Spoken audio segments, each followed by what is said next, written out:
maidens have brought me things that can be bought with gold or crafted by hand. But you have brought me a gift that can only be grown with love. You have shown gold.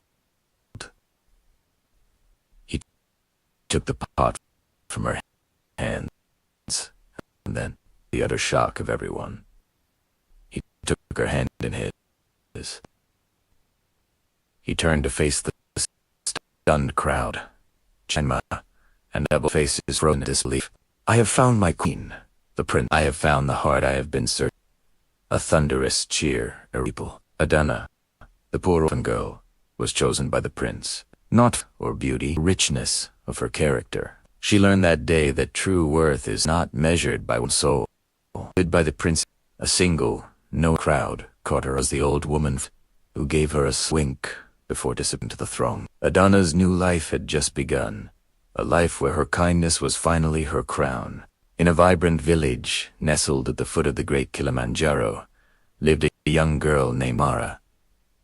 Her spirit was a morning sun, but her life was shrouded in sorrow. Orphaned at a young age, she lived with her cruel stepmother and two stepsisters, Zola and Kenna, who were known throughout the village for their family was wealthy, but Amara was treated no better than a servant. She wore rags, ate scraps, and her bed was a thin mat on the kitchen floor. Zola and Kenna spent their days preening themselves, adorning their hair with gold beads and wrapping their waists in the finest kente cloth. They would look at her, covered in soot.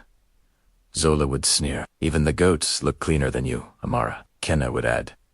And they would both erupt in cruel. Never responded. Instead, she would find solace in the small garden behind their compound, where she grew sweet yams and colorful flowers, talking to the birds and butterflies as if they were her only friends. One day, a royal messenger, his voice booming like a drum. Hear the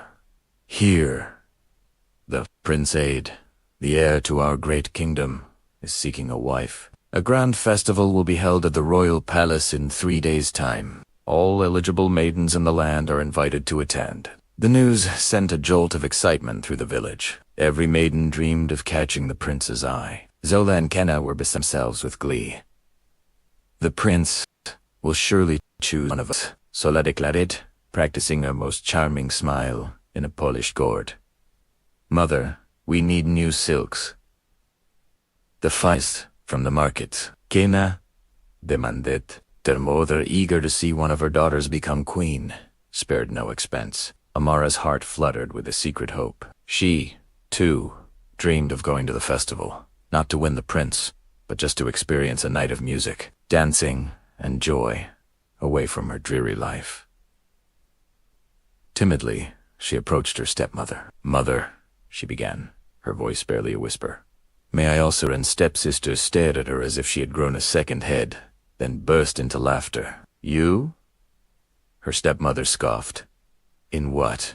Your rags? You would bring shame upon our family. Your place is here, scrubbing the floors and tending the fire. When Kenna chimed in, the prince would faint at the sight of you. Stay where you belong.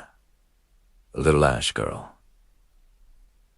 Defeated, Amara retreated to her garden, tears streaming down her dusty cheeks. She felt a profound sadness, a loneliness that seemed to seep into her very bones. As she wept, a gentle voice startled her. My child, why do you cry? Amara looked up to see an old woman with kind eyes, her face etched with the wisdom of many years. She was the village elder, a woman said to possess ancient magic. Amara poured out her heart, telling the old lady in her shattered dream.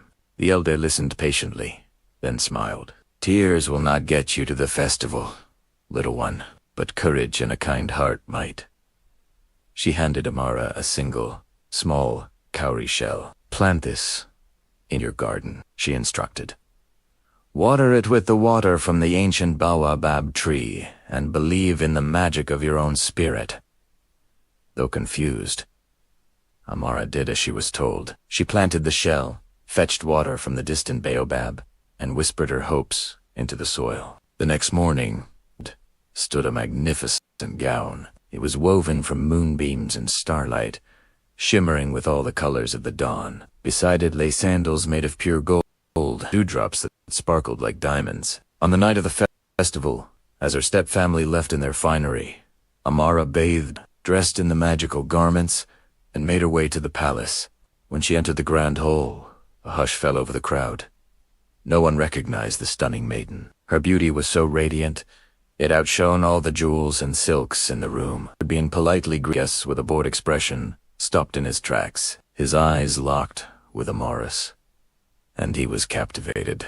He walked directly to her, bypassing all the other maidens, including a fuming Zola and Kenna. "I have never seen such grace," he said, his voice filled with awe.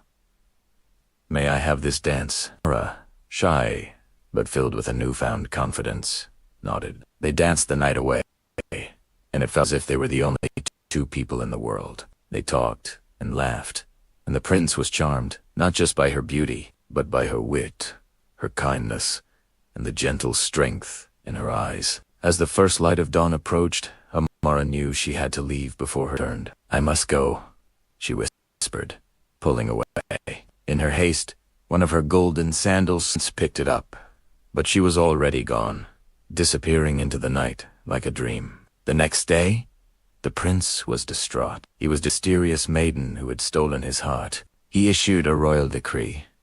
He would marry the girl whose foot fit the golden sandal. He and his royal guards traveled from village to village, house to house. Arrived at Amara's compound, Zola and Kenna trampled each other to be the first to try on the sand. Zola squeezed and pushed, but her foot was too wide. Kenna grimaced and grunted, but her foot was too long. Their mother even suggested cutting off a toe, but the guards looked on, unimpressed.